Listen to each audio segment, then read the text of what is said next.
заборавите да кажете дека има профит од 8,4 милиони денари предвидено за 2016 година. Значи ќе продолжиме со полните. Дубоко, дори се до тоа качање на повисок ниво на обреќање и така да и това може да е пратено. Јас имам еден друг предлог, кој што сакам да дополнам оваа слика за функционалец. Ќе почнам од тоа што колешката заборави да кажем дека ова јавно предпријатие за разлика од минатите години прикажува дупло поголем очекување за профит во 2016 година, плюс за 5 милиони денари. И мојот предлог е следен. Да видат граѓаните на општина Битола, ајде профит, ето профит. Ова е наше јавно предпријатие, да го трансформираме во акционерско друштво. Прво во општинска собственост, а потоа општината, акциите да ги продели на сите полнолетни жители на општина Битола. Математиката е следна. Ако отприлик имаме 50.000 полнолетни жители на општина Битола, немојте да ми вадите поголеми цифри, затоа што не е направен попис, верувате, Битола нема повеќе 600.000 жители. И овие 8,2 милиони, ако цели ги подарили во дивиденда, значи ништо няма да го акумулира. Во тој случај секој од нас ќе добие по 164 денари при, значи замислете, пред нова година, последни пусна нова година, секој граѓанин ќе добие по мае 164 денари. Супер! Сега поставам прашањето. Која е целта на комуналец? Да прави нето добивки и да делиме на крајот дивиденди? Тоа е целта на предпријатијата кои што котираат на берза и чисто акции купуваат или продаваат граѓаните за иста да причина. Не е тоа цел на јавно предпријатие, чисто јавен интерес. И другото е да го управува отпадот, да одржува јавните зелени површини, да одржува јавната чистота, да ги одржува гробиштата, така што треба да биде. Тука треба граѓаните на општина Битола да огледат бенефитот од ова предпријатие, а не од секоја година акумулирани добивки. Лани имаше 4,5 милиони. Предходната година 3,5 милиони. Што ќе правиме на крајот на година сите ќе ги подариме во дивиденда? Суштината е да извршува својата дейност со оптимизирање на приходите и на расходите. Што значи оптимизирање? Оптимизирање не значи да го максимизираме профитот, да ги минимизираме расходите и на крај да прикажеме енормен нето добив, енормен нето добив. Не е тоа суштината. Тоа што го заработува, треба да го потроши и тоа треба да го потроши наменски, без преувеличување на трошоците. Без преувеличување на трошоците. И кажам зашто и тоа е случај во комуналот. Затоа што ако не ги преувеличувате трошоците, овој нето профитираше 16 милиони, а не 8 милиони. Дори тоа го прави. Да не забораваме дека комуналец, бидејќи не е профитно, не би требало да биде класично профитно акционерско друштво. Добар дел од профитот, односно од приходите, ги генерира од нас граѓаните. Директно. За разлика од другите јавни предпријатија, комуналец по моите пресметки има други 5 начини за прибирање на приходите. Има 3 директни и 2 индиректни. 3 директни се преку фактурите што секој месец ни ги испраќаат во нашите домови. Нели? Сметките од комуналец и битари. Другото е за солидарен погреб. Тие што има уплатено. Третото е за одржување на гробен простор.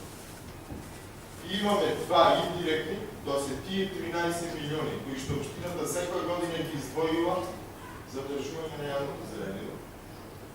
Индиректни, затоа што общината ги плаќа. Ние ги плаќаме од бюджетот, меѓутоа бюджетот и допълнително 20 милиони за јавна чистота. 20 милиони за јавна чистота, повторно се давачка, која што ја дава граѓаните на општина Титола, 0,7 денари по метар квадратен, преку сметано што комуналец се уплаќаат во општинскиот бюджет и оттаму општината одлучила повторно да ги враќа во комуналец. Сега, ако имаме толку голем профит, постојат два можни начини за приближување.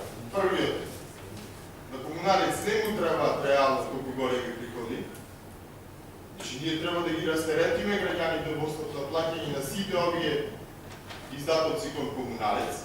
Зошто да плаќаме толку голема сметка за комуналец? Не им требаат парите да дадат.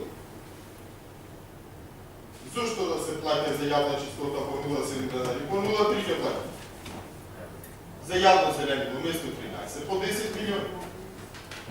Тоа е едниот начин. А вториот начин е да ги изголемиме и да не се наменските трошоци да ги изголемиме. И на тој начин сите тие средства што ги прима комуналец да ги оправда дека ги сработува. Сите тие приходи дека ги расходува и тоа ги расходува наменски. Тоа не е случај. Не е случај, колешката спомене, јас ќе се вратам на некои незините примери, меѓутоа малку од друга гледна точка. Вика, горди сме затоа што година во година се зголемува бројот на руралните средини, каде што се врши собирање на отпад. Па јас баш и многу не сум горд. Затоа што денес правиме муаве за планови. Само да ве подсетам колешки и сите останати. Во 2014 година планот беше да се зголеми бројот на рурални средини кои што ги се собира отпад за 5. Тогаш кога го насипме планот на 2013 состојба да беше 13. Знаете за колку го зголемија бројот на рурални средини? Само за 5. Место на 18, 15 има во 2014.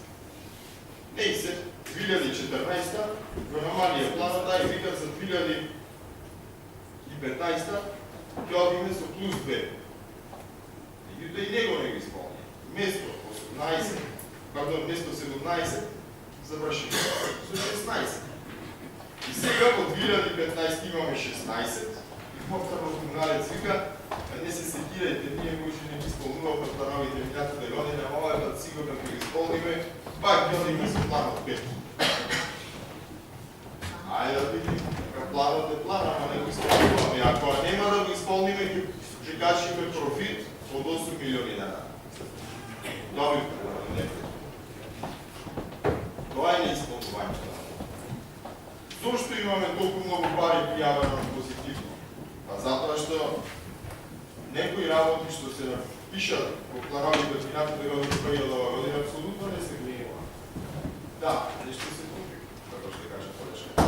Еве, јас се кажем што не се чи. Например, лани беше предвидено да се набави специјално возило, градачна машина, компактор за времето за планирање. Извешта го неја година, верно до 2015. Меѓутоа, во плана за 2016 имате една табела дадена со механизација, јасно ги средства, таму јас компактор не прочитам. Значи го нема. Што и кошта? Предпоставам 2-3 милиони дана. Да се купеше, така, имаме помалку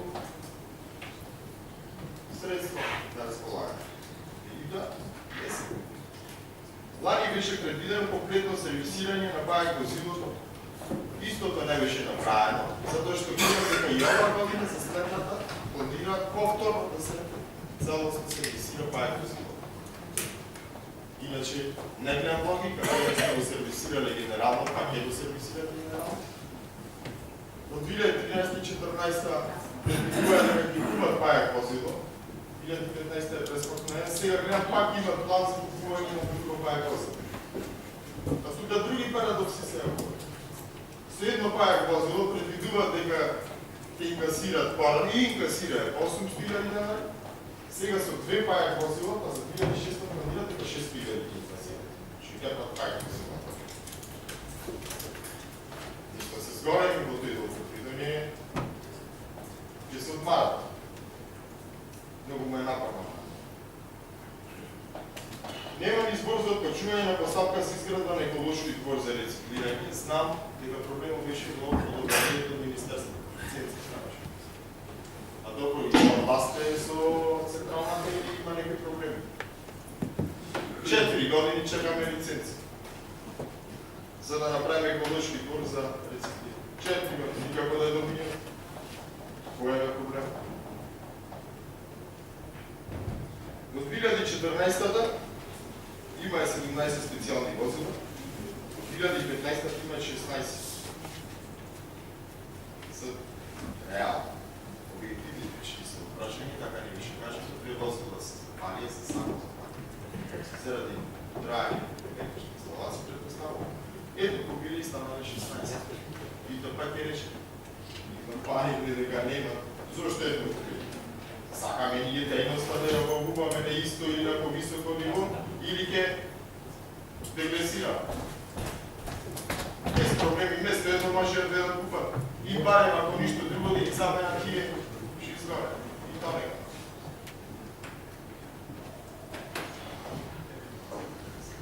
Имаме повторување на активност. Минатиот план пишеше рачистување на паркот и техничкиот факултет за отварање на улица. 2016 пак изпълняване на паркът и техническия факултет за пробиване на улица. Намален 50 метра квадратни са. 100 метра. А никако да ги разчистят. План и ветрия дека ќе изградат детски паркови во Ороди, Драгојчани, Секирани, Доренци, Братинто, Горно Розени, Вечитлија и Трн. Ова година тоа ветување го нема и јас предпоставив дека се изградат.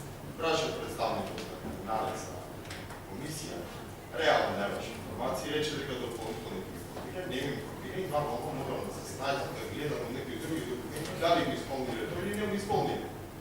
Затоа што за 2016 ова не е предвидено во план. Јавно имаме една друга програма за одржување на јавно зеленило и уште една друга програма за одржување на јавна чистота. Ниеден од овие паркови не е спомнат за одржување во програмата за јавно зеленило.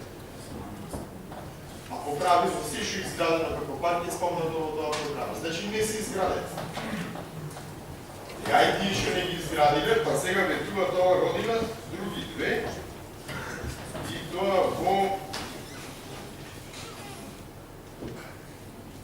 изградија само Грешници Киша. Овие не ги изградија во Грешници Киша. А од сите овие 8 кои ќе беа направени, само Горно Ризави се споменува програмата за јавно зелено, нешто предпоставам дека само таму успеа нешто да работи.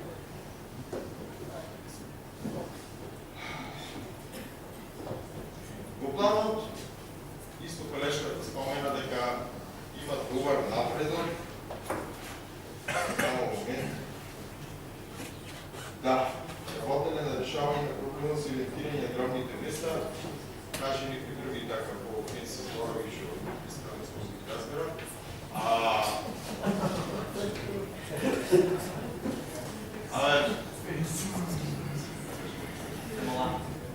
Проблемот со гробиштата не е во идентифицирањето на гробните места.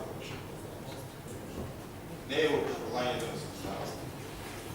Таму има реални проблеми на тоа високо ниво на подсетни води. Во еден дел старите гробишта имат вода.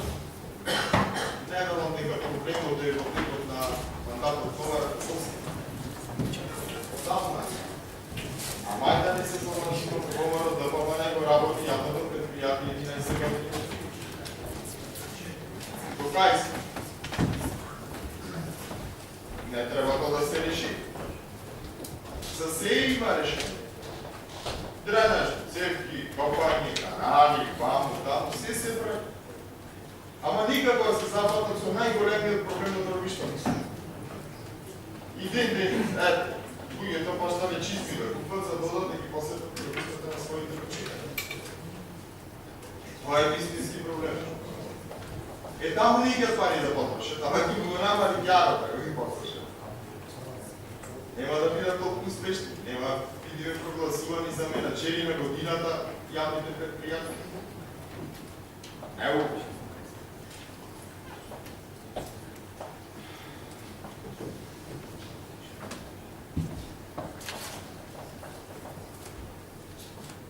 Планът за работа за 2016 година посочено е дека им се фактура, кој што веќе спомена, на жителите на 16 рурални средини, сметките за бюлетарите, во кои што меѓу другото ставена и ставката за јавна чистота. Тоа го каже криминалната година. Ако е веќе така, тие ги очекуваат, треба да добијат нешто за услугата која што е платена. Поддржување на јавната чистота. Верувајте, во програмата за јавна чистота фигурира и лани и ова година, вместо 16 рурални средини, само Породин, Долно Риза и село Кукурече. Другите рурални 13 средини нема избор за нив. Добро, нема кај ни потреба за поддржување на јавна чистота, или само нека се платат па. Или како викаме ние, абе тие плаќат, ама тоа не значи дека плаќат само во селото да му се одржува јавната чистота. Тоа плаќање кој бидат во јавниот парк, односно во градскиот парк, да видат дека е таму чисто. Не, нема логика. Ние можеме како сакаме да ги свртуваме зборовите. Кога плаќаш. Јавно осветление, ако плаќам, јас не чекувам само на партизанска ми свети, сакам и дома пред куќата да ми свети или во близи. Односно со ова програма за 2016 предвидува дека ќе се потрошат околу 8 милиони денари за чистење на снегот од мостовите, тротоарите, пешачките патеки. Почитувани колеги, да се 130.000 евра. Сега се враќам на тоа, дека тие, оние потребни трошоци не ги направиле, а тие што ги правуваат како трошоци ги предимензионират. И тоа ќе покажем овој пат со пример.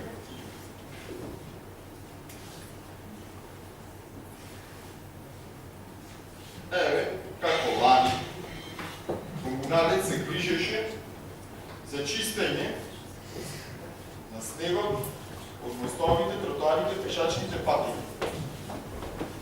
За малку су горе тугница, овде не се спомнува дека го чистат и мразни. Тоа е нивна задача.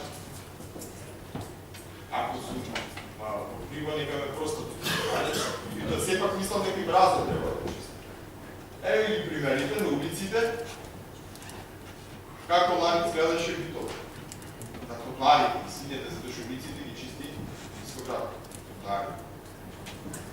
Еве, вака изгледа предделот на културата, не на паркинг, поделот на паркчето пише. Еве, како изгледа класично тротоарите лани во битово. 8 милиони денари 130 000 евра предвидено за 2016. Јас се молам зимата да види ваква какво ще е. Ама по-бавно да не паѓа снег, да нямаме проблеми другите крши трябва да се носе, отколку да дајме 8 милиони денари и на крајот, ете вака да ни изгледат тротоари.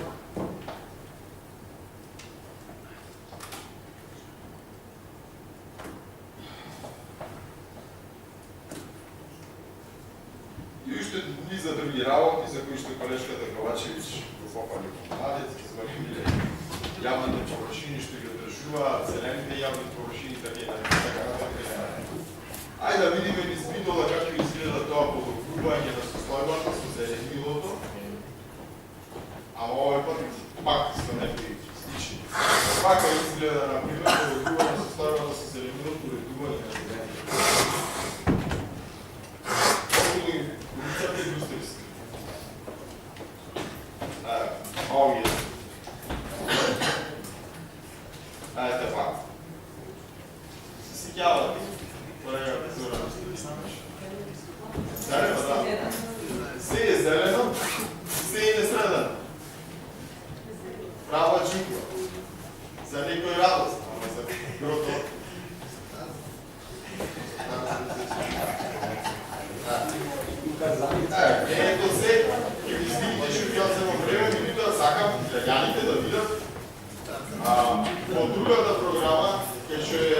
задържување на јавни земјни површини, секое паркче што е направено за секој игралиште влезено дека се одржуваат зелените површини во паркчиња да ги има игралишта.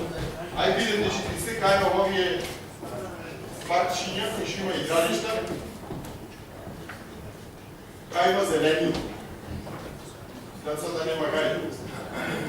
Може да си играт и на песок, ако падат и ако си играт исто, не е проблем.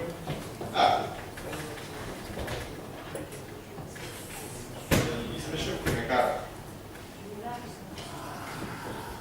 Во Горно Оризари, пошто беше напишено дека во Горно Оризари исто така се одржува. Еве како изгледа. Убаво е, да. Убаво е, малку несредено да више, ама реално Горно Оризари дури најубаво изгледа. Това научно беше, за КА е много.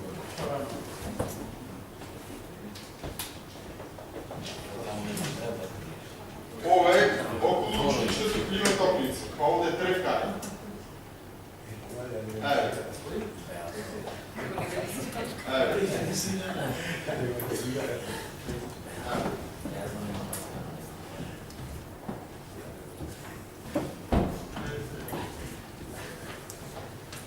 Шо ми остана уште две и нема да ве замаравам сега. Ова е много интересно. Визира горе каде се. Не да може некој може да почне коно да сади. Има термин.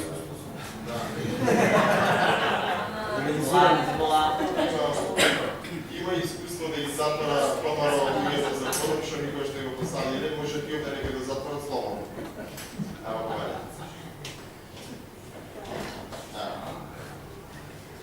Се е средено. Значи, комуналец води сметка правата да не порасне дигане над 2 метра. Ја порасни над 2 метра, одма косачките ги стават рачките, не косачки, пошто немаше да се машински да забават. Се е прекрасно. И на крајот остане уште страниште.